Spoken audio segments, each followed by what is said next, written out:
Hi, this is Komal Chaudhary and I welcome to all at the YouTube channel GS 365। आज का session हमारा current affairs का है और हम अपनी करंट अफेयर्स हर रोज MCQ के फॉर्मेट में कवर करते हैं। बिना देरी करते हुए स्टार्ट करेंगे फर्स्ट क्वेश्चन से और चलते हैं फर्स्ट क्वेश्चन की तरफ। तो हमारा पहला क्वेश्चन रहने वाला है, निम्नलिखित में से कौन सा विकल्प न्यूट्रिनो का सर्वोत्तम वर्णन करता है। यानी कि हमारा क्वेश्चन न्यूट्रिनो से रिलेटेड है। कौन सा स्टेटमेंट न्यूट्रिनो के लिए बेस्ट डेफिनेशन के रूप में कार्य करता है। ऑप्शन एक है शून्य विद्युत आवेश, शून्य आकार, अत्यंत कम द्रव्यमान वाले उप परमाणविक कण हैं जो केवल दुर्बल नाभिकीय बल और गुरुत्वाकर्षण बल के माध्यम से अंतःक्रिया करते हैं। ठीक है। सेकंड स्टेटमेंट हमारा है मूलभूत कण जो पदार्थ के साथ प्रबल अंतःक्रिया के कारण आसानी से पहचाने जाते हैं। उप परमाणविक कण विशेष रूप से पृथ्वी के वायुमंडल में पाए जाते हैं और व्यापक रूप से ब्रह्मांड में नहीं मिलते हैं। ऑप्शन 4 हमारा है वे कण जो केवल विद्युत चुंबकीय बल के माध्यम से पदार्थों के साथ परस्पर क्रिया करते हैं और जिनका द्रव्यमान पर्याप्त होता है उन्हें न्यूट्रिनो कहते हैं। तो 4 ऑप्शन हमारे सामने है। आप 10 सेकंड लेंगे और अटेम्प्ट करेंगे अपना क्वेश्चन, तब तक हम डिस्कस करते हैं अपने ऑप्शंस। राइट। तो हाल ही में क्या हुआ है, हाल ही में भूमध्य सागर की गहराई में 220 क्वाड्रिलियन इलेक्ट्रॉन वोल्ट ऊर्जा का न्यूट्रिनो देखा गया था, जिस कारण यह क्वेश्चन आपके सामने लाया गया है और यह न्यूज बन गया। राइट। तो न्यूट्रिनो क्या होते हैं? न्यूट्रिनो उप परमाणविक कण होते हैं जिन्हें पदार्थ के साथ साथ उनकी कम यानी कि अत्यंत कमजोर अंतःक्रिया के कारण इन्हें घोस्ट पार्टिकल भी कहा जाता है। यानी कि एक और सिंपल चीज हम समझ सकते हैं यहां से कि जो न्यूट्रिनो है उन्हें घोस्ट पार्टिकल के नाम से भी हम जानते हैं। क्या जानते हैं? Ghost particle. ठीक है। तो घोस्ट पार्टिकल क्यों कह रहे हैं? घोस्ट पार्टिकल क्यों कहा जा रहा है इन्हें? क्योंकि यह अत्यंत ही कमजोर होते हैं, बहुत कमजोर होते हैं। इनके एक और विशेषता है कि ब्रह्मांड में फोटोन के बाद सबसे अधिक मात्रा में पाया जाने वाला कण है न्यूट्रिनो।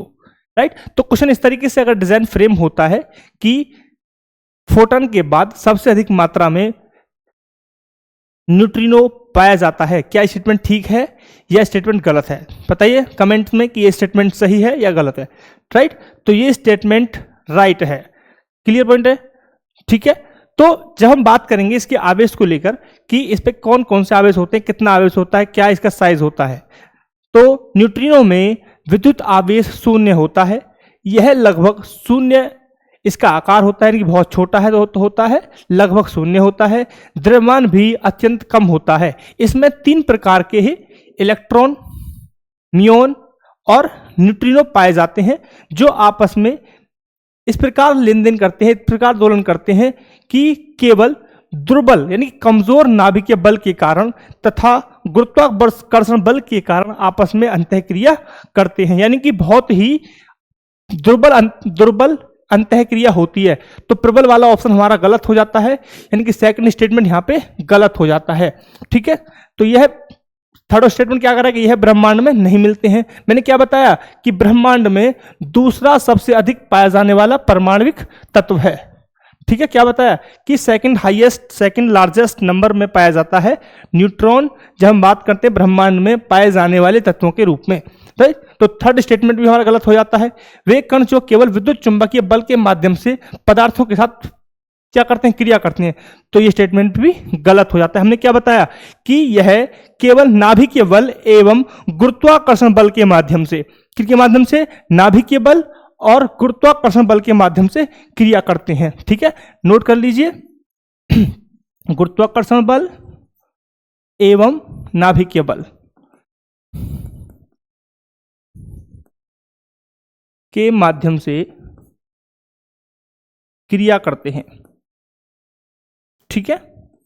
तो आप याद रखेंगे। दूसरा, ये जो क्रिया करते हैं वो अंतःक्रिया होती है और बहुत ही कमजोर क्रिया होती है, वो दुर्बल। तो वो प्रबल नहीं होती है, बहुत अधिक मजबूत नहीं होती है, बहुत ही क्या होती है, वीक होती है। इस कारण इनका पता लगाना भी मुश्किल होता है और यह पूरे ब्रह्मांड में व्यापक रूप से फैले होने के बाद भी इन्हें पता लगाना मुश्किल हो जाता है। क्यों? क्योंकि यह बहुत ही कमजोर रूप से अंतःक्रिया करते हैं। राइट। क्लियर ऑप्शन यहाँ तक? तो हमारा करेक्ट ऑप्शन कौन सा हो जाता है? हमारा करेक्ट ऑप्शन होता है ऑप्शन नंबर 1। ठीक है, कौन सा रहेगा? ए। तो ए राइट आंसर है इस क्वेश्चन के लिए। ठीक है, क्लियर। बढ़ेंगे नेक्स्ट क्वेश्चन की तरफ, और ये रहा हमारा नेक्स्ट क्वेश्चन। 1969 में स्थापित दादा साहब फाल्के पुरस्कार निम्नलिखित के लिए दिया जाता है? भारतीय खेलों में उपलब्धि के लिए, भारत में उत्कृष्ट वैज्ञानिक नवाचार के लिए, भारतीय साहित्य में उत्कृष्टता के लिए, या भारतीय सिनेमा में आजीवन योगदान के लिए इसे दिया जाता है। तो आप दीजिए 10 सेकंड, अटेम्प्ट कीजिए, तब तक हम डिस्कस करते हैं अपना क्वेश्चन। राइट, तो जब हम बात करते हैं दादा साहब फाल्के पुरस्कार को लेकर, तो यह सिनेमा में मिलने वाला, यह सिनेमा में सर्वोच्च सम्मान है। सिनेमा का सर्वोच्च सम्मान इसे बोलते हैं। यहां तक कि इसे भारत रत्न के समान माना जाता है सिनेमा में। ठीक है, सिनेमा का भारत रत्न। तो सिंपल स्टेटमेंट आ सकता है कि सिनेमा का भारत रत्न किसे कहते हैं, तो आप वहां से भी इसे समझ सकते हैं।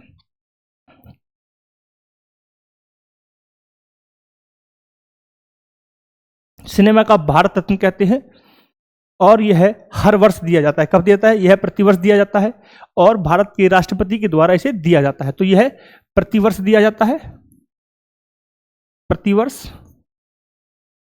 किसके द्वारा दिया जाएगा? राष्ट्रपति जी के द्वारा दिया जाता है, राष्ट्रपति के द्वारा। ठीक है, क्लियर पॉइंट है।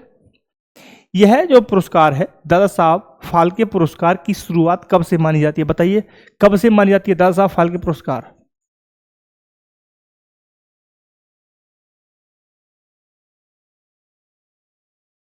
शुरुआत कब से मानी जाती है? तो भाई शुरुआत हुई थी 1969 से। 1969 से इसकी शुरुआत मानी जाती है। और सबसे पहला व्यक्ति कौन था? सबसे पहले पर्सन कौन थे जिसे दादा साहब फाल्के पुरस्कार दिया गया था? तो ये कौन थी? देविका रानी जी थी। कौन थी? देविका रानी। कौन थी बेटा? देविका रानी थी। आप याद रखेंगे, अभिनेत्री। ठीक है, तो आप याद रख सकते हैं। दूसरा मुझे बताइए कि जो पूरा इवेंट है और इनका चयन कौन करता है? चयन कौन करता है कि नॉमिनेट कौन करेगा कि अब की बार जो अवार्ड है वो किसे दिया जाना है? तो यह सूचना एवं प्रसारण मंत्रालय द्वारा, किसके द्वारा? सूचना एवं प्रसारण मंत्रालय द्वारा, सूचना एवं प्रसारण मंत्रालय द्वारा एक कमेटी का गठन होता है बेटा। सिंपल, एक कमेटी गठित होती है, एक समिति गठित होती है। वो क्या करती है? वो चुनाव करती है, वो चुनती है, मनोनीत करती है कि इस व्यक्ति को क्या दिया जाना है? अवार्ड दिया जाना है। इस पर सिंपल क्या मिलता है? एक मिलता है कमल का फूल, एक शॉल मिलता है, और 10 लाख रुपए का अमाउंट दिया जाता है। ठीक है, जब हम बात करें दादा साहब फाल्के का, दादा साहब फाल्के जी का पूरा नाम क्या है? दादा साहब फाल्के जी का पूरा नाम है ढूंढीराज गोविंद फाल्के। तो फुल नेम क्या है?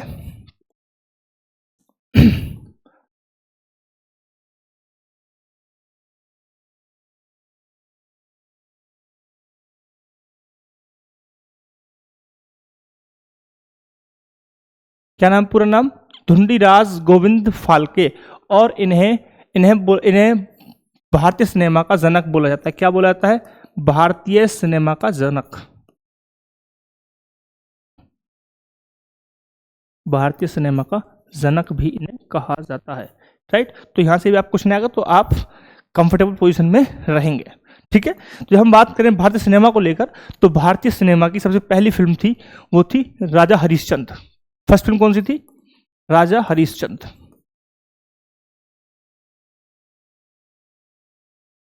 1913 में ये आई थी। ठीक है, क्लियर पॉइंट है। अब आते हैं करंट अफेयर्स पर। तो हाल फिलहाल में 2025 के जो अवार्ड थे वो दिए गए थे। तो अभी के लिए किस व्यक्ति को यह अवार्ड दिया गया है? किस व्यक्ति को 2025 का अवार्ड दिया गया? 2025 में यह अवार्ड दिया गया है, बताइए किसको दिया गया है? मोहनलाल। किसको? मोहनलाल। ये दिया गया है मोहनलाल जी को। और मोहनलाल जी कौन है? मोहनलाल जी साउथ के एक हीरो हैं। मोहनलाल जी साउथ के एक अभिनेता हैं, दक्षिण। ठीक है, क्लियर पॉइंट है। ठीक है, और एक और इंटरेस्टेड फैक्ट लिख सकते हैं, यह जो इवेंट था वो 71वां इवेंट था, अब की बार 71वां समारोह। ठीक है, तो अब ये इतना सब कुछ पढ़ने के बाद ये तो पता चल ही गया होगा कि दादा साहब फाल्के अवार्ड जो है वो किसके लिए दिया जाता है। तो भारतीय सिनेमा में आजीवन योगदान के लिए इसे दिया जाता है। करेक्ट ऑप्शन हमारा है option number D. Clear point है यहां तक? क्लियर है? चलिए बढ़ते हैं नेक्स्ट क्वेश्चन की तरफ। नेक्स्ट क्वेश्चन ये रहा आपकी स्क्रीन पर, लीजिए साहब। कारगिल में मनाया जाने वाला प्रोजेक्ट विजयक, कौन से प्रोजेक्ट की बात हो रही है? प्रोजेक्ट विजयक। ठीक है, मुख्य रूप से निम्नलिखित में से संबंधित है। लद्दाख में जल आपूर्ति नेटवर्क का विस्तार, सिक्किम में रेलवे सुरंग का निर्माण करने के लिए, कारगिल एवं जास्कर क्षेत्र में सड़क कनेक्टिविटी प्रदान करना, अरुणाचल प्रदेश में हवाई अड्डों का विकास करना। करेक्ट ऑप्शन हमारा कौन सा है?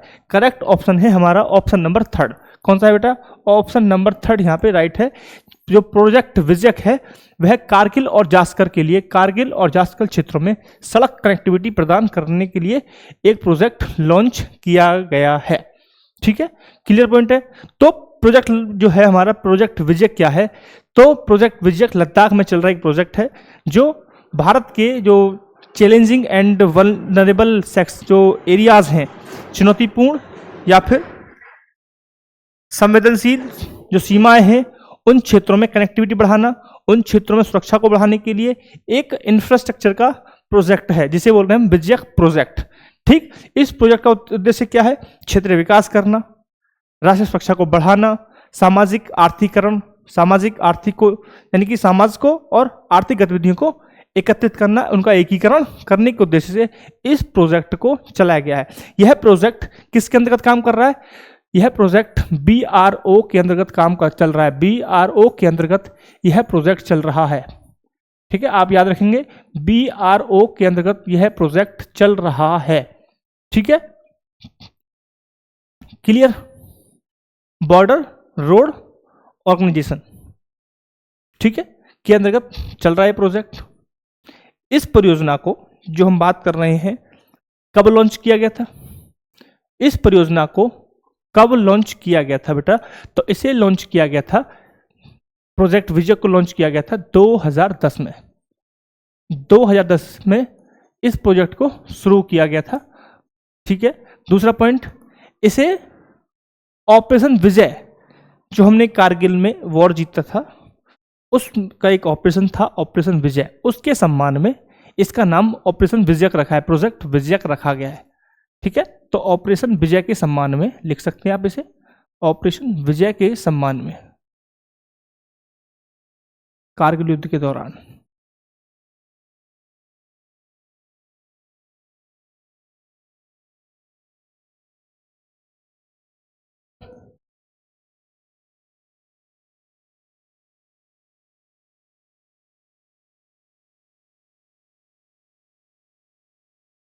ठीक है तो क्लियर है? क्लियर पॉइंट है? तो पता चल गया। तो ऑप्शन नंबर हमारा 3 हो गया। ये प्रोजेक्ट BRO के अंतर्गत चल रहा है। इस प्रोजेक्ट को 2010 में शुरू किया गया था। इसका नाम ऑपरेशन विजय के सम्मान में प्रोजेक्ट विजय हमने रखा है। क्लियर? प्रोजेक्ट क्या है? कारगिल और जास्कर के जो क्षेत्र हैं उन क्षेत्रों में सड़क कनेक्टिविटी को बढ़ाना, all time connectivity, all weather connectivity के उद्देश्य के साथ इस प्रोजेक्ट को लाया गया है। क्लियर है? चलें आगे। चलिए नेक्स्ट हमारा क्वेश्चन है, निम्नलिखित में से कौन सी शब्दावली जिसे अब यूनेस्को ने वैज्ञानिक उपयोग के लिए अनुमोदित किया है, भारत के तट को प्रभावित करने वाली लंबी तरंगदैर्घ्य वाली समुद्री लहरों को संदर्भित करती है? सुनामी लहर, चक्रवाती लहर, कड़ल लहरें, मानसून ज्वार। थर्ड हमारा ऑप्शन करेक्ट है, कड़ल तरंगें। अब इस नाम को वैज्ञानिक रूप में हम एक्सेप्ट कर लिया गया है। यूनेस्को ने इसे क्या कर दिया है? अनुमोदित कर दिया है, ऑफिशियली सर्टिफाइड कर दिया, रेक्टिफाई कर दिया है। तो कड़ल तरंगें क्या होती हैं? तो यह एक बहुत ही विशेष प्रकार की तरंगें होती हैं जो अचानक बहुत ऊंची लहरें तटीय क्षेत्रों की तरफ आती हैं। अर्थात हम ये कह सकते हैं कि ऐसी लहरें जो बिना किसी चेतावनी या मौसम परिवर्तन के अचानक तटों की तरफ आ जाएं, उन्हें बोलते हैं कड़ल लहरें। ठीक है, कड़ल तरंगें। ठीक है, कड़ल जो वर्ड है इसका नाम होता है, ये एक मलयालम का वर्ड है ना, अब मैं आपको ये इतना डिटेल में क्यों बता रहा हूँ, अगर डिटेल समझ लोगे तो आपको रटने की जरूरत नहीं पड़ेगी, इसलिए मैं आपको बता रहा हूँ। तो यह एक मलयालम का वर्ड है और इस वर्ड का अर्थ होता है चोरी छिपे।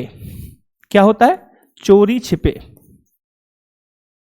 चोरी छिपे क्या होता है कि बिना किसी को बताए कोई काम करना, उसे बोलते हैं चोरी छिपे आ जाना।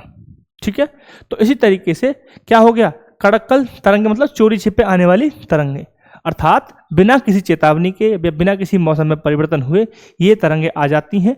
ठीक है, इनके उत्पन्न होने के लिए स्थानीय मौसम या हवा में कोई बदलाव की जरूरत नहीं होती है, यह अपने आप ही अकस्मात आ जाती है। ठीक है, क्लियर पॉइंट है। रीजन क्या है, इनसे क्या होता है, ताप या बाढ़ का कारण होता है। यह समुद्री तट पर क्या होता है, बाढ़ जैसी स्थिति पैदा कर सकती हैं।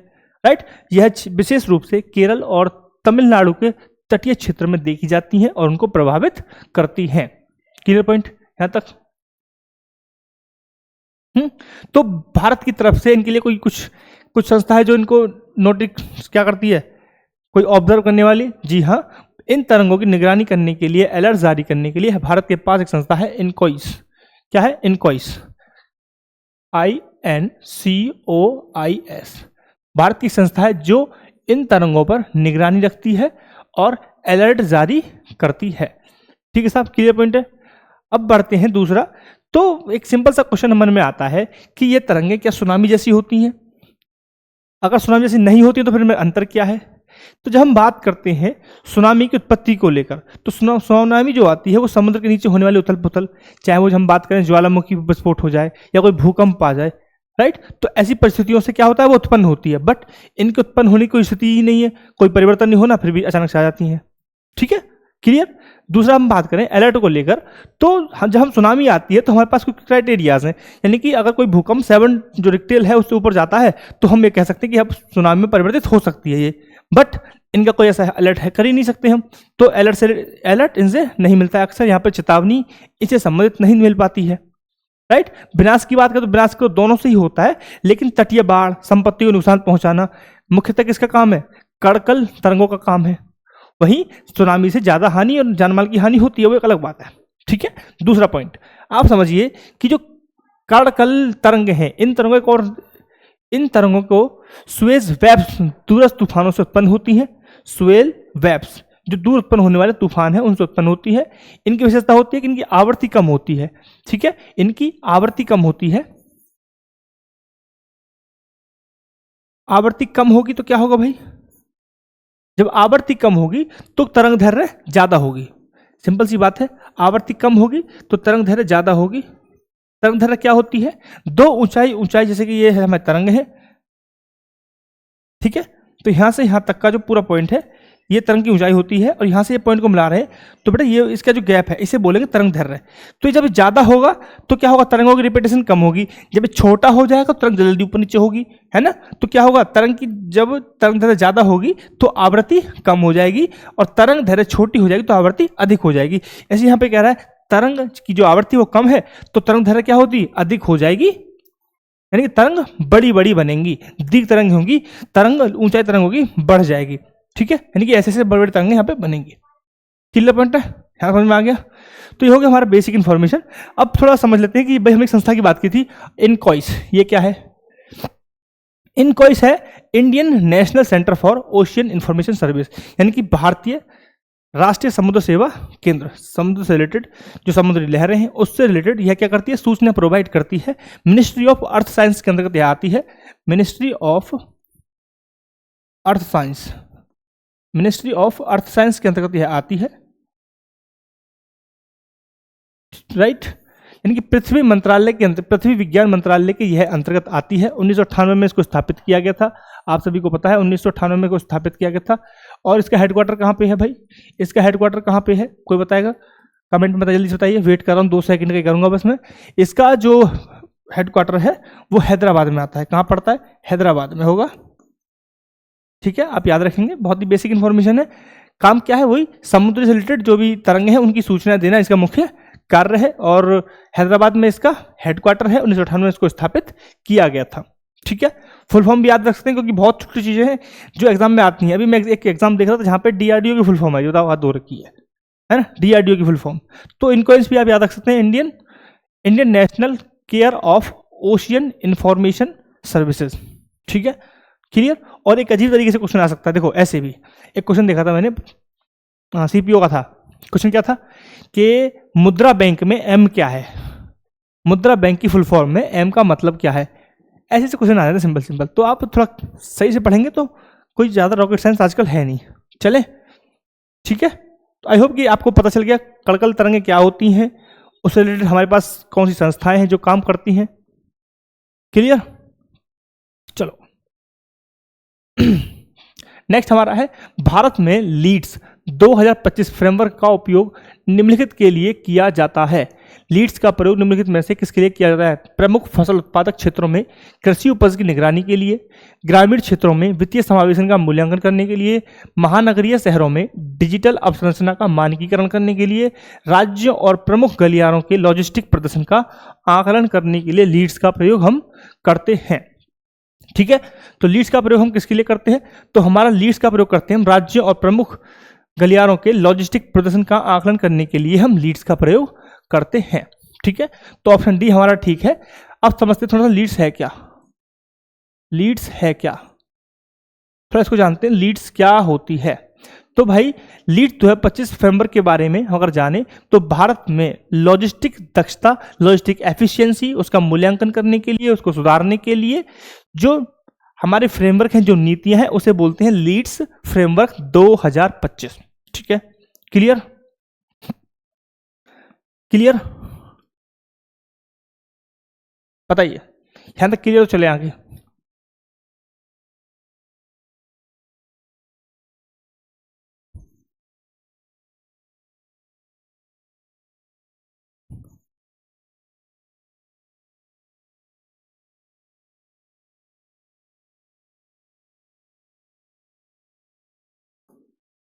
तो लीड्स क्या है? Logistic is across different states, full form लिख सकते हैं। वापस से ऐसे बताया मैंने कि बहुत इजी क्वेश्चन आ जाते हैं। तो विभिन्न राज्यों में जो लॉजिस्टिक क्या है, सुगमता, सुगमता यानी कि ईज, आसानी, उसको मापने के लिए, उसका मूल्यांकन करने के लिए एक फ्रेमवर्क लाया गया है सरकार के द्वारा। किस मंत्रालय से लॉन्च किया है, किस मंत्रालय के द्वारा से लॉन्च किया गया था? तो ministry of commerce and industry. किसके अंतर्गत आएगा? Ministry of,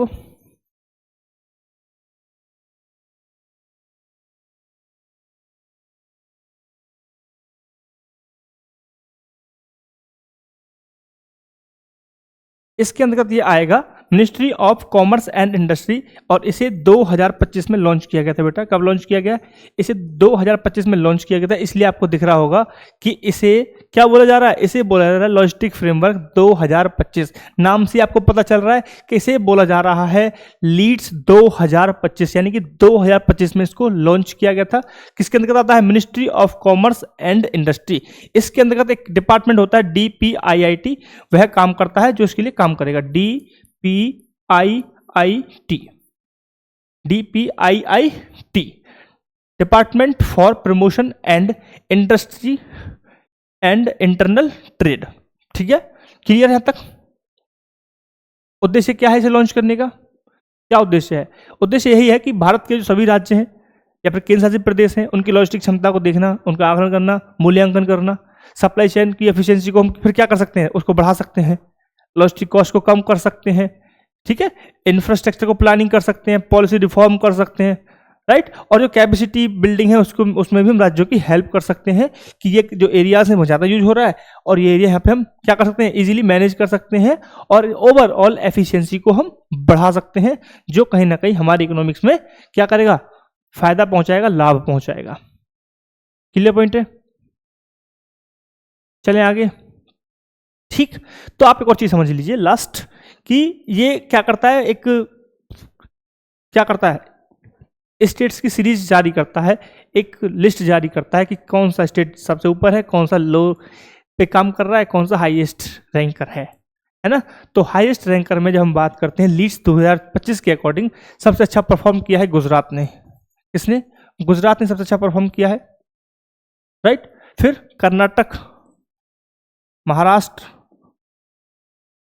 Karnataka, Maharashtra, Orissa, Tamil Nadu. ठीक है, तो इन लोगों ने अचीवर्स के रूप में बहुत अच्छा परफॉर्म किया है अकॉर्डिंग टू लीड्स फ्रेमवर्क 2025 के अकॉर्डिंग। ठीक है, 3 श्रेणियों में डिवाइड करते हैं ये स्टेट्स को, लीडर्स, अचीवर्स, एस्पायर्स, यानी कि जिनको देख के हम आगे बढ़े वो एस्पायर्स, जिन्होंने अचीव किया है वो अचीवर्स, और जो लीड कर रहे हैं वो लीडर्स। Right, clear point. तो इससे हमें क्या फायदा मिल रहा है? इससे हमें मिलता है कि जो हमारा फ्रेमवर्क है, मेक इन इंडिया हो गया, आत्मनिर्भर भारत हो गया, है ना, और जो हम बोलते हैं कि 2027 तक हम विकसित अर्थव्यवस्था बन जाएंगे, उससे रिलेटेड जो वर्ल्ड से हमारी कंपटीशन है, उस सब चीज़ों को हम क्या कर सकते हैं और प्रोग्रेस कर सकते हैं, उस लक्ष्य को प्राप्त करने में अपने कदमों को और आगे बढ़ा सकते हैं। ठीक है, इन चीज़ों से आप समझिए ना कि जो लॉजिस्टिक में हम इन्वेस्ट करते हैं लॉजिस्टिक में, तो वो अपने आप का 1.5 गुना हमें प्रोवाइड कराता है इन्वेस्टमेंट के रूप में, प्रॉफिट के रूप में, और ग्रोथ में हेल्प करता है। ठीक है, चलेंगे नेक्स्ट क्वेश्चन की तरफ। और नेक्स्ट क्वेश्चन हमारा ये रहा, निम्नलिखित में से कौन से समुद्र विश्व का सबसे बड़ा खारे पानी का विस्तार माना जाता है और इसकी सीमा स्वीडन, फिनलैंड, पोलैंड जैसे देशों से लगती है? ठीक है, क्लियर। तो देखो ये क्वेश्चन क्यों लाया गया आपके सामने, सबसे बड़ा जो खारे पानी की, जो सबसे अधिक खारा पानी किस में मिलता है, सबसे खारा जो बॉडी है वो हमारी लाल सागर, रेड सी है। राइट, लेकिन यहाँ पे करेक्ट ऑप्शन रेड सी नहीं है। ठीक है, तो यहाँ पे हमारा वर्क करेगा मैप का। जो बच्चों ने एटलस देख रखा है वो यहाँ पे कर सकते हैं, और जिन्होंने एटलस नहीं देखा वो यहाँ पे नहीं कर पाएंगे। ठीक है, तो ऐसी जो बट बॉडी है जैसे स्वीडन, फिनलैंड, पोलैंड, दोनों में सभी की सीमा लगती है, वो है बाल्टिक सागर। ठीक है, आपको कुछ पढ़ने की जरूरत नहीं है, सिर्फ आपको मैप पता होना चाहिए और काम खत्म। ठीक है, तो Baltic Sagar is the right answer regarding this question कि स्वीडन, फिनलैंड और पोलैंड से वह सीमा साझा अपनी करता है। ठीक है, क्लियर। चलिए बढ़ते हैं आगे, और हमारा नेक्स्ट क्वेश्चन ये रहा आपके स्क्रीन पर। स्मॉग ईटिंग फोटोकैटलिक कोटिंग्स के संदर्भ में निम्नलिखित कथनों पर विचार कीजिए। यह कोटिंग्स आमतौर पर पराबैंगनी प्रकाश के तहत फोटोकैटलिक गतिविधि प्राप्त करने के लिए टाइटेनियम डाइऑक्साइड TiO2 का उपयोग करती है। स्मॉग ईटिंग फोटोकैटलिक कोटिंग्स को सार्वजनिक स्थानों पर वायु और जल दोनों की गुणवत्ता में सुधार करने के लिए डिजाइन किया गया है।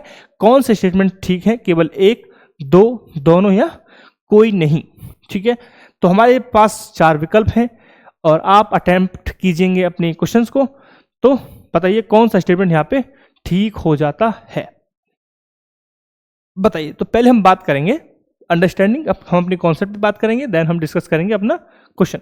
तो पहले एक वर्ड निकल के आया, पहले समझिए कोटिंग्स क्या है, कोटिंग क्या है। ठीक है, तो हम बात करेंगे कोटिंग किसकी हो रही है। तो कोटिंग क्या है, एक साइंटिफिक क्या है, ये एक टेक्नोलॉजी है जिसमें हम क्या कर रहे हैं कि टाइटेनियम डाइऑक्साइड का क्या कर रहे हैं, लेयर चढ़ा रहे हैं, जो क्या करती है कि सूर्य की रोशनी में जैसे ये आता है, वह नाइट्रोजन डाइऑक्साइड और हाइड्रोकार्बन NO2 और हाइड्रोजन कार्बोनेट को क्या करेगा, उसके जो प्रदूषक हैं उसको तोड़कर कम कर देगा, ताकि वह हानिकारक यौगिक जो होते हैं उनको तोड़ देती है। दोबारा सुन लीजिए, जब ये कोटिंग्स टाइटेनियम डाइऑक्साइड की कोटिंग सूरज के प्रकाश में आएगी, यानी कि क्या, जैसे ही इस कोटिंग वाली चीज पर यह सूरज की किरणें पड़ेंगी, वहां पर जो NO2 और हाइड्रोकार्बन होंगे वह प्रदूषकों को हानिकारक यौगिकों में तोड़ देगी, कम हानिकारक यौगिकों में तोड़ देगी, यानी कि जो हानिकारक यौगिक हैं उनको डिस्ट्रॉय करेगी।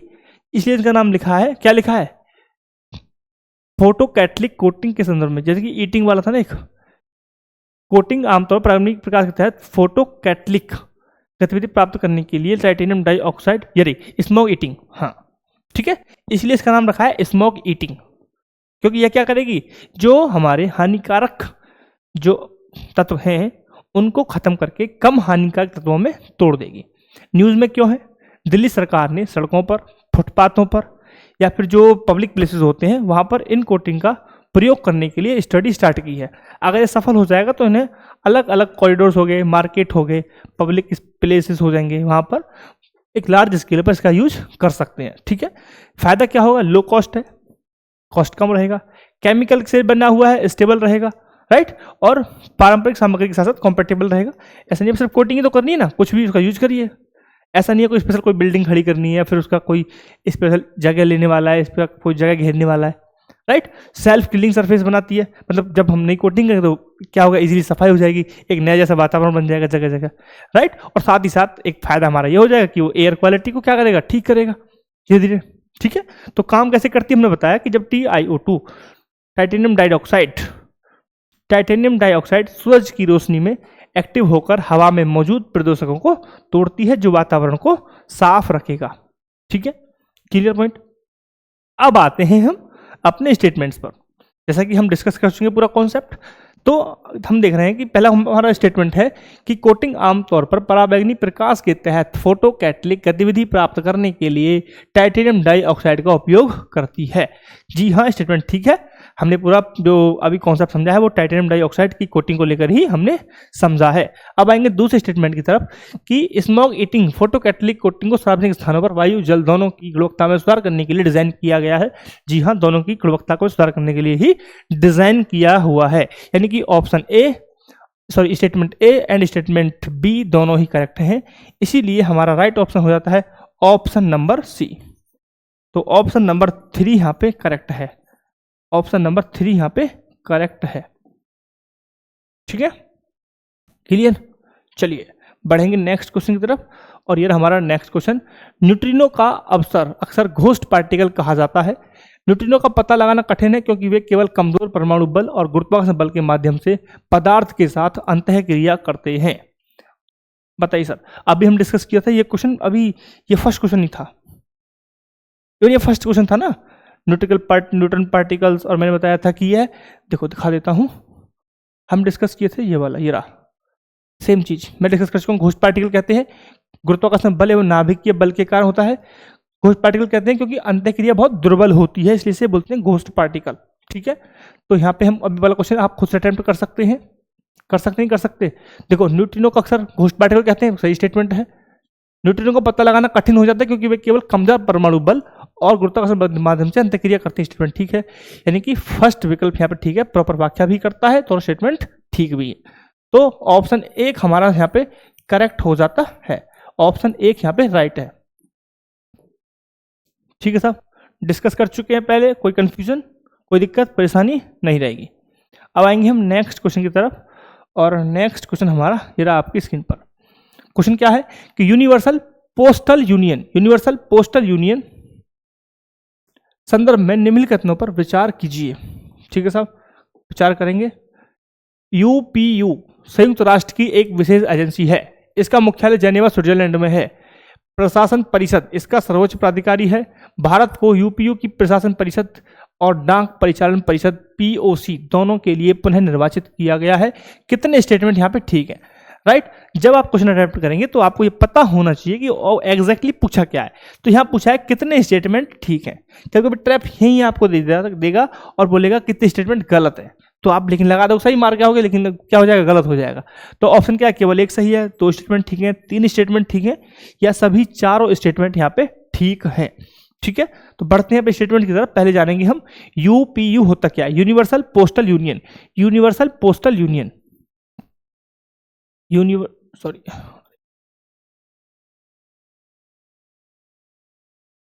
Universal postal union, universal postal union, ठीक है। ये क्या है, तो यह इसको पहले स्थापित किया गया था 9 अक्टूबर 1874। कब किया था बेटा, 9 अक्टूबर 1874 में इसे स्थापित किया गया था, 9 अक्टूबर 1874 में इसे स्थापित किया गया है, सिंपल, ठीक है, क्लियर। भारत ने इसकी सदस्यता, भारत सदस्य बना कब, तो भारत 1876 में सदस्य बना। कब बना, 1876 में भारत इसका सदस्य बना।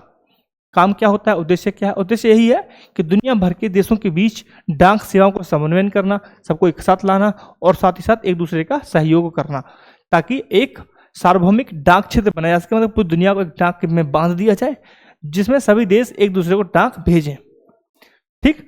तो इसका काम क्या होता है, इसका काम होता है कि डाक दर नियम, डाक रेट क्या होगा, ठीक है, डाक रेट डाक नियम, ठीक है, मानक क्या होंगे, सबको तय करता है। ये क्या करेगा, तय करेगा, राइट, सबको यह तय करता है, ठीक है, क्लियर पॉइंट। संरचना को लेकर बात करें तो इसकी संस्थाएं होती हैं जैसे कि यूपीयू कांग्रेस, जो हर 4 साल में इसका चुनाव होता है और नीति निर्धारण के लिए इसको मुख्य बॉडी के रूप में हम समझ सकते हैं। एक और बॉडी है जिसे बोलते हैं काउंसिल ऑफ एडमिनिस्ट्रेशन, जिसे बोलेंगे सीए। तो हमने देखा सीपीयू, सीए, ठीक है। इसका बॉडी, इसका काम क्या है, इसका काम है प्रशासनिक कार्यों को क्या करना, प्रशासनिक कार्यों की देखरेख करना, ठीक है, क्लियर। आगे नेक्स्ट कोई संस्था है, एक और संस्था है पीओसी। पीओसी का काम क्या रहेगा भाई, पीओसी का काम क्या रहने वाला है, तो पीओसी जो हमारे तकनीकी काम हो, टेक्निकल टीम जो होती है या फिर ऑपरेशंस जो होते हैं, उन सबको कौन देखता है, उन सबको देखने के लिए एक संस्था है, एक अलग से डेडिकेटेड टीम है जिसे बोलते हैं पीओसी, ठीक है। सचिवालय के लिए एक सचिव, अलग से सचिवालय है, इंटरनेशनल ब्यूरो के रूप में जो कार्य करता है, यानी कि आईबी, इंटरनेशनल ब्यूरो, जो सचिवालय के रूप में काम करता है। तो इतनी बॉडी मिलकर क्या बनाती है, यूपीयू बनाती है, यूनिवर्सल पोस्टल यूनियन के रूप में जो काम करते हैं, ठीक है। 9 अक्टूबर 1876 को स्थापित किया गया था, इसलिए 9 अक्टूबर को क्या बनाते हैं, world post day, world post day क्या बनाते हैं, वर्ल्ड पोस्ट डे, दुनिया बनाती है, भारत में दुनिया। सो 9 अक्टूबर को हम बनाते हैं वर्ल्ड पोस्ट डे।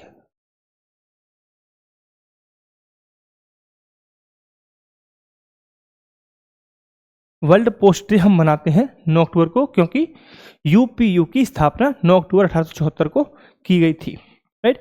तो बेसिक अंडरस्टैंडिंग आ गई है। अब बढ़ेंगे अपने क्वेश्चन की तरफ कि यूनिवर्सल पोस्टल यूनियन संयुक्त राष्ट्र की एक एजेंसी है, बिल्कुल सही स्टेटमेंट, संयुक्त राष्ट्र की एक एजेंसी के रूप में यह कार्य करती है, जो विश्वव्यापी डाक प्रणाली सिस्टम के अलावा सदस्यों के बीच डाक नीतियों का समन्वय करती है, नीतियों का निर्धारण करती है, मानक तय करती है, नियम भी बनाती है।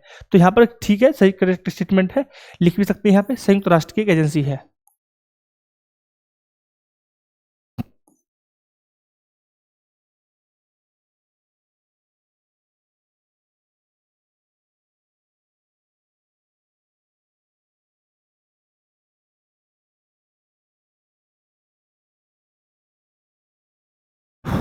संयुक्त राष्ट्र की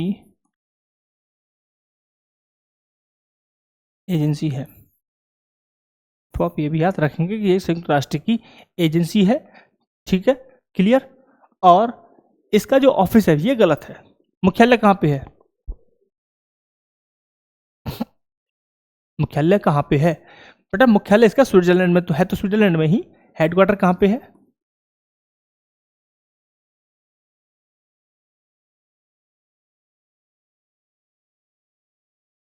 स्विट्जरलैंड में ही, लेकिन स्विट्जरलैंड की में जेनेवा में नहीं है, जेनेवा में नहीं है, फिर कहाँ पे है, तो इसका जो हेडक्वार्टर है वो बर्न में है। कहाँ पे, बर्न एक जगह है स्विट्जरलैंड में, बर्न, ठीक है, क्लियर यहाँ तक। तो कौन सा स्टेटमेंट, यहाँ पे कितने स्टेटमेंट ठीक हो जाते हैं भाई हमारे, 4th स्टेटमेंट हमारा क्या है, सही स्टेटमेंट है। भारत को अभी चुना गया है, भारत को यूपीयू और सीए साथ के साथ पीओसी के लिए फिर से चुन लिया गया है, यानी कि भारत पहले भी इस पे कार्यरत था, ठीक है। तो कितने स्टेटमेंट यहाँ पे ठीक हो जाते हैं, बताइए सर, कितने स्टेटमेंट ठीक हो जाते हैं, कौन कौन से विकल्प यहाँ पे ठीक हैं, ए ठीक है, केवल 1, केवल 2, केवल 3, केवल 4 या सभी। तो भाई मेरे, हमारा फर्स्ट स्टेटमेंट ठीक है, ये गलत था और ये भी गलत है, तो हमारा करेक्ट ऑप्शन हमारा हो गया ऑप्शन नंबर 2। तो सही स्टेटमेंट कौन सा हो गया, सही स्टेटमेंट हमारा हो गया ऑप्शन नंबर 2, यानी कि option number B, right option है ऑप्शन नंबर बी, ठीक है साहब। बढ़े आगे, चलिए नेक्स्ट क्वेश्चन हमारा क्या है, नेक्स्ट क्वेश्चन बहुत ही अच्छा और बहुत ही इंपॉर्टेंट क्वेश्चन है, और आपको अच्छा भी लगेगा क्योंकि ये डिफेंस रिलेटेड है। एंड्रोथ पनडुब्बी रोधी युद्धपोत के संबंध में निम्नलिखित कथनों पर विचार कीजिए, ठीक है। एक क्या बनाया है, ASWC, ये बनाया गया है पनडुब्बी रोधी, है ना, उसको बनाया गया है और उसके बारे में हमारा ये क्वेश्चन है। ये 8 पनडुब्बी रोधी युद्ध उथले जल शिल्प AWASWC की श्रृंखला में पहला है। इसका निर्माण मझगांव डाक शिपयार्ड लिमिटेड मुंबई द्वारा किया गया है। इसे मुख्यतः प्रशांत महासागर में गहरे समुद्र में संचालन के लिए डिजाइन किया गया है। कितने स्टेटमेंट यहाँ पे ठीक है, ऑप्शन हमारा ये रहे, कितने स्टेटमेंट यहाँ पे ठीक है। ठीक है, तो जब हम बात कर रहे हैं एंड्रोथ को लेकर, INS एंड्रोथ थोड़ा जानते हैं कि INS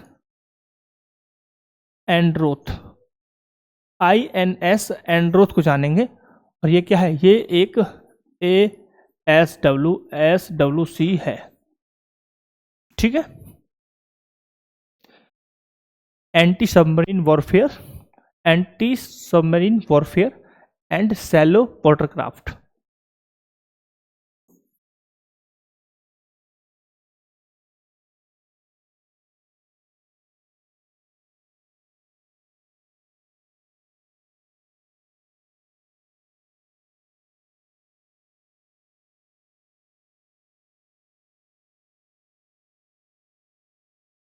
ठीक है, anti submarine warfare and shallow watercraft. ठीक है साहब, क्लियर। इसका निर्माणकर्ता कौन है, किसने बनाया? तो स्टेटमेंट कह रहा है कि यह शिपयार्ड लिमिटेड ने बनाया। जी नहीं, ये गलत है। किसने बनाया? GRSE ने इसे बनाया है। किसने बनाया? GRSE ने इसे बनाया है। GRSE कोलकाता,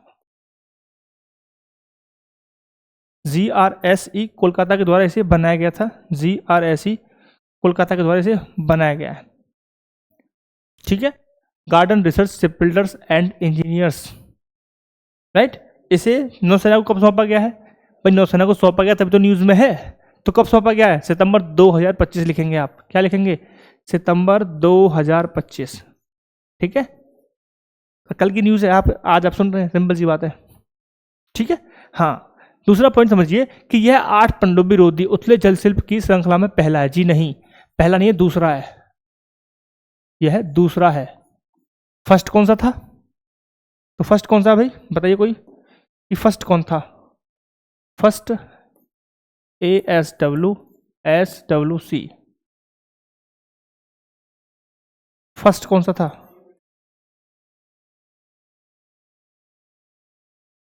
बताइए, फर्स्ट कौन सा था ऐसा?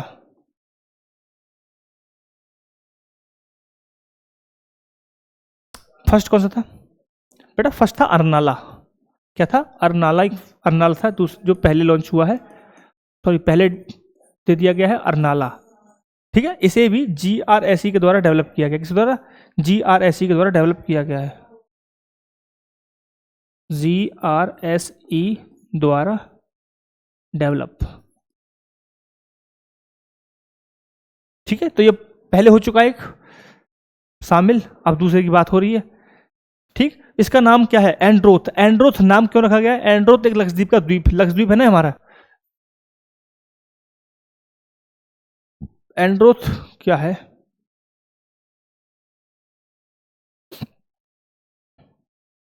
तो हमारा जो नाम है एंड्रोथ,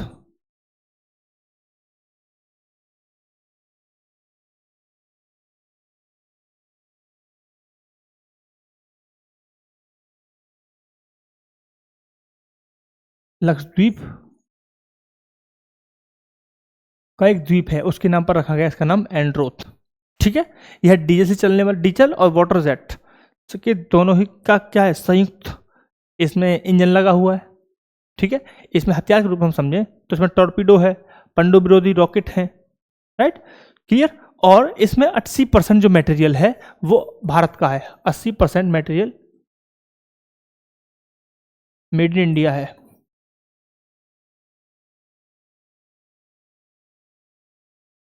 ठीक है साहब, तो 80% मटेरियल मेड इन इंडिया है, राइट, क्लियर। और इसका जो कार्य है, क्यों लगाया गया? यह तटीय क्षेत्रों में पनडुब्बी का शिकार कर सकता है, उस पर निगरानी कर सकता है। बड़े युद्धपोतों की पहुंच से बाहर जो बड़े युद्धपोत होते हैं वो छिछले सागर में या फिर कम गहरे सागर में नहीं पहुंच पाते हैं। इसे सैलो वाटर में जाने के लिए ही पर्पज से बनाया गया है, और जो नौसेना के मल्टी लेयर जो समुद्री ढांचा है उसको मजबूत करता है। ठीक है, तो ऐसा होता है, कुछ लिमिटेशन होती हैं हर उसकी। ठीक है। तो जो बड़े युद्धपोत होते हैं वो गहरे सागर में चल सकते हैं, बट जो थितला सागर होता है, छिछला सागर होता है, शैलो वाटर होता है, वहां पर उनकी पहुंच नहीं होती है। ठीक है। उस लेयर को कंप्लीट करने के लिए, उस खाई को पाटने के लिए हमने बनाया है अपना क्या, ये ASWSWC। ठीक है। तो एक पहले आ गया है अर्नाला और दूसरा क्या है एंड्रोथ। दो हम अब तक नौसेना को डिलीवर कर चुके हैं। क्लियर पॉइंट है, राइट। दूसरा पॉइंट मेरा ये है, थोड़ा इसके बारे में बात करते हैं तो हो गया कंप्लीट। लेकिन जब हम बात कर रहे हैं अर्नाला की, तो अर्नाला में भाई समझिए, अर्नाला को 2023 में हमने नौसेना को सौंपा था। 2023 में नौसेना को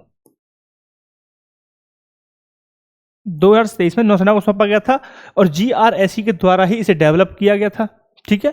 क्लियर पॉइंट यहां तक, कोई दिक्कत? नो दिक्कत। चलिए दूसरी स्टेटमेंट क्या है, इसका निर्माण मझगांव, तो तुमने बता दिया GRSE के द्वारा किया गया। इससे मुख्यतः प्रशांत महासागर में गहरे संचालक नहीं। क्यों बनाया गया है बेटा? सैलो वाटर के लिए बनाया गया। क्यों बनाया गया है? सैलो वाटर के लिए। नाम से पता है, सैलो वाटर के लिए। नाम दिख रहा है ना ऊपर, नाम भी दिख रहा होगा, यहां भी मैंने लिख दिया है सैलो वाटर में। ठीक है, ठीक है, क्लियर। नाम है लिख रहा है ये सैलो वाटर। समझ में आ गया? क्लियर है तक? कोई दिक्कत परेशानी? तो स्टेटमेंट हमारा फर्स्ट भी गलत है, क्योंकि ये कौन सा है, ये सेकंड वाला था। फर्स्ट तो हमारा पहले जा चुका है। इसका निर्माण किसने किया है? किसने किया? GRSE ने किया। यहाँ पे कुछ और लिखा हो, गलत है। यहाँ कह रहा है गहरे सागर में, यहाँ पे क्या है, सैलो वाटर में इसका प्रयोग किया। तो कोई भी स्टेटमेंट यहाँ पे सही नहीं है। यानी कि सही हमारा स्टेटमेंट कौन सा करेक्ट हो गया बेटा? कौन सा स्टेटमेंट यहाँ पे ठीक हो गया? ऑप्शन नंबर हमारा सही होता है 4। तो ऑप्शन नंबर 4 हमारा करेक्ट हो जाता है। ऑप्शन नंबर 4 ठीक है। कितने स्टेटमेंट ठीक है? कोई भी स्टेटमेंट यहां पे ठीक नहीं है, सारे स्टेटमेंट यहां पे गलत हैं। ठीक है साहब, क्लियर है पॉइंट?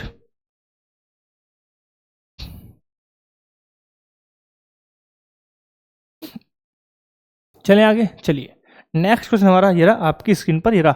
1 इन 1 आउट योजना के बारे में निम्नलिखित में से कथनों पर विचार कीजिए। करिए जी विचार। यह ब्रिटेन, फ्रांस, जर्मनी के बीच एक त्रिपक्षीय समझौता है। यह योजना का मुख्य उद्देश्य आर्थिक प्रवासियों का प्रबंध करना है। फ्रांस द्वारा ब्रिटेन में वापस ले जाने बदले अवैध प्रवासी के बदले ब्रिटेन फ्रांस से एक वैध शरणार्थी को स्वीकार करने पर सहमत होता है। कितने स्टेटमेंट यहाँ पे ठीक है? और ये रहे आपके ऑप्शंस। ठीक है साहब, तो बताइए कितने स्टेटमेंट यहाँ पे ठीक हैं? बताइए, बताइए सर, कितने स्टेटमेंट यहाँ पे ठीक हैं? तो जब हम बात कर रहे हैं 1 इन और 1 आउट, यानी कि एक अंदर आएगा और एक बाहर जाएगा। सिंपल सी आप समझ सकते हैं, नाम से पता चल रहा है। 1 इन यानी एक अंदर, 1 आउट एक बाहर। ठीक है। दूसरा, यह फ्रांस और ब्रिटेन के मध्य, किसके मध्य? फ्रांस और ब्रिटेन के मध्य एक द्विपक्षीय समझौता है। जर्मनी इसका पक्षकार नहीं, जर्मनी इस कॉन्ट्रैक्ट में शामिल नहीं है। सबसे इंपॉर्टेंट चीज आप ये समझ लीजिए। ठीक है। दूसरा इंपॉर्टेंट पॉइंट क्या है, इस योजना का उद्देश्य है कि इंग्लिश चैनल को जो पार करके अवैध रूप से जो आ जाते हैं ना छोटी नावों को लेकर, है ना, उनको रोकने के लिए और जो शरणार्थी हैं उनको टारगेट करने के लिए इस योजना को लाया गया था, ना कि विशेष रूप से जो हमारे आर्थिक प्रवासी हैं उनको इसमें शामिल नहीं किया गया। यानी कि फर्स्ट भी गलत हो गया, सेकंड भी यहाँ पे गलत हो जाता है। ठीक है। अगर हम थर्ड की स्टेटमेंट की बात करें तो यह योजना एक परंपरा पर आधारित है, जहां फ्रांस द्वारा वापस किए गए एक प्रवासी के बदले, ठीक है, फ्रांस द्वारा वापस किए गए एक प्रवासी के बदले ब्रिटेन फ्रांस से एक कानूनी रूप से शरणार्थी को स्वीकार करेगा। ठीक है।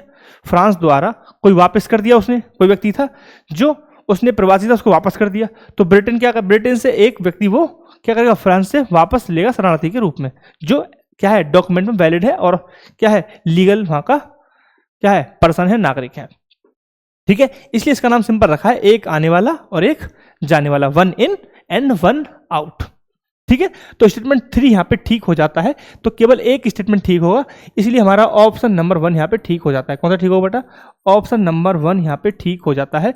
ऑप्शन नंबर ए हमारा करेक्ट है। क्लियर पॉइंट यहां तक? क्लियर। चलिए आगे बढ़ते हैं। नेक्स्ट क्वेश्चन बहुत ही छोटा सा, बहुत ही प्यारा सा। चाबहार बंदरगाह ईरान के निम्नलिखित में से किस प्रांत में स्थित है? हॉर्मुज़गन, बुशहर, चिस्तान बलूचिस्तान, खुजिस्तान। ठीक है, जो भी है समझ गए आप। ऑप्शन आपके सामने है। You have 10 second to do this. Kindly attempt the question, because if you attempt the question you will be perfect to attempt the question because it's learn new how to manage your time in your examination, है ना। तो भाई ये आपको सिखाता है कि exam में आप किस तरीके से टाइम मैनेजमेंट कर लेते हैं अगर आप प्रैक्टिस करते हैं, आप क्वेश्चन अटेम्प्ट करते हैं तो। ठीक है, तो करेक्ट स्टेटमेंट हमारा है, करेक्ट ऑप्शन हमारा है ऑप्शन नंबर 3। तो कहां पर पड़ेगा? सिस्तान बलूचिस्तान में यह पड़ता है। सिस्तान और बलूचिस्तान में यह पड़ता है, जो दक्षिण पूर्वी ईरान में स्थित है। ठीक है, क्लियर पॉइंट। तो जो हम बात कर रहे हैं एक स्टेट है इनका, और यह पाकिस्तान और अफगानिस्तान की सीमा से लगा हुआ है। ठीक है, तो ये स्टेट पाकिस्तान और अफगानिस्तान दोनों से सीमा साझा करता है, दोनों से सीमा साझा करता है। ठीक है, दोनों से सीमा साझा करेगा ये, तो करेगा नहीं, करता है। यह बंदरगाह कहाँ स्थित है? ओमान की खाड़ी में। बेटा ध्यान रखना, क्वेश्चन आ सकता है, मैंने एक क्वेश्चन डाला भी है, शायद आगे आएगा, है ना। तो वहां क्वेश्चन कुछ और तरीके से देना, ध्यान रखना। ओमान की खाड़ी, कहां पे? ओमान की खाड़ी।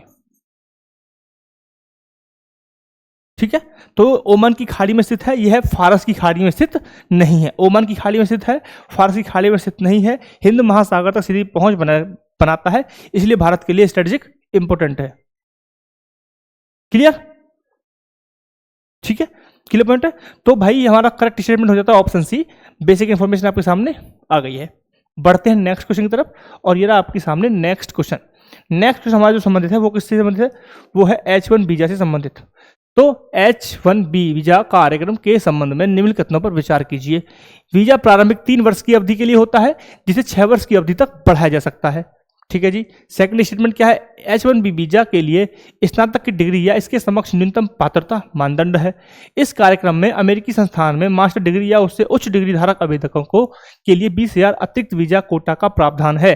कितने स्टेटमेंट यहाँ पे ठीक है? केवल 1, 2, 3, या कोई भी स्टेटमेंट यहाँ पे ठीक नहीं है। बताइए कितने स्टेटमेंट यहाँ पे ठीक हैं।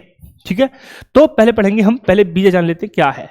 न्यूज में क्यों है? न्यूज में इसलिए है कि सितंबर 2025 में जो हमारे चाचा हैं ट्रम्प साहब, उन्होंने क्या किया है? H1B वीजा के जो आवेदन है उसकी जो फीस है उसको बढ़ा दिया है, और वो कर दी है $1,00,000। ठीक है साहब, जो फीस है H1B वीजा की उसकी फीस कर दी है $1,00,000, जिसके कारण यहाँ पे क्या हो रहा है? डिबेट का ये इश्यू बन गया है। अब बात करें स्टेटमेंट को लेकर, तो H1B वीजा जो शुरू के अधिकतम 3 वर्ष होते हैं उनकी अवधि के लिए जारी किया जाता है, यानी कि स्टार्टिंग में यह 3 वर्ष के लिए जारी किया जाता है। हालांकि समय के साथ इसे 6 वर्ष तक बढ़ाया जा सकता है, यानी कि मैक्सिमम 6 वर्ष के लिए ही H1B वीजा मिलता है। क्लियर? ठीक है, अगर हम योग्यता की बात करें, पात्रता को समझें, योग्यता क्या है, तो सिंपल सी योग्यता है कि H1 वीजा के लिए किसी विदेशी कर्मचारी के पास किसी विशिष्ट क्षेत्र में, समझना ध्यान से, किसी विशिष्ट क्षेत्र में कम से कम ग्रेजुएशन हो, कम से कम वह स्नातक हो, ग्रेजुएशन की डिग्री उसके पास हो, या ग्रेजुएशन के बराबर कोई वैल्यू रखने वाली डिग्री होनी चाहिए। ठीक है, क्लियर? थर्ड स्टेटमेंट हमारा है, इस कार्यक्रम में अमेरिकी संस्थान से क्या होना चाहिए? मास्टर डिग्री आप करेंगे तो 20,000 एडिशनल क्या हो जाएगा? 20,000 अलग से कोटा है। ठीक है, यानी कि जो लिमिट है वो ये है कि 65,000 वीजा अप्रूवल करेंगे लोग ईयरली। ठीक है, अगर कोई व्यक्ति कोटा, अगर ऐसे कोई पर्सन है जो अमेरिकी संस्थान में पढ़ते हैं तो उनके लिए 20,000 एडिशनल कर सकते हैं, यानी कि टोटल क्या कर सकते हैं? टोटल कितना हो सकता है? 85,000 हो सकता है, जो लिमिट है वीजा अप्रूवल की। सिंपल सी बात है। क्लियर? ठीक है, तो ये सिंपल सा था। तो भाई कितने स्टेटमेंट ठीक है हमारे? तो ये तो ठीक है हमारा, ये भी ठीक है, ये भी ठीक है, ये भी ठीक है। तीनों स्टेटमेंट यहाँ पे ठीक हो जाते हैं। Option C is the right answer regarding this question. तो ऑप्शन सी हमारा यहाँ पे करेक्ट हो जाता है। ठीक है साहब, क्लियर है। चलिए आगे बढ़ते हैं। नेक्स्ट हमारा है एफ्लॉक्सिन के बारे में निम्नलिखित कथनों पर विचार कीजिए। किसके बारे में? एफ्लॉक्सिन के बारे में जी, है ना। यह क्या है? यह एक प्रकार के माइक्रोटॉक्सिन है जो कुछ विशेष प्रकार के फफूंद द्वारा उत्पन्न होते हैं, जो मिट्टी, सड़ती हुई वनस्पति, घास, अनाज में उगते हैं। एफ्लॉक्सिन B1 सबसे आम और शक्तिशाली प्रकार है। कितने स्टेटमेंट यहाँ पे ठीक हैं? 1, 2, 3, 4, कितने स्टेटमेंट ठीक हैं? ठीक है, तो जब हम बात कर रहे हैं एफ्लॉटॉक्सिन, एफ्लॉटॉक्सिन एक विशेष प्रकार का टॉक्सिन है जो किसी भी प्रकार के फफूंद, जो मोल्ड्स होते हैं ना, फफूंद जो जैसे फफूंद लग जाते हैं ना खाने वगैरह में,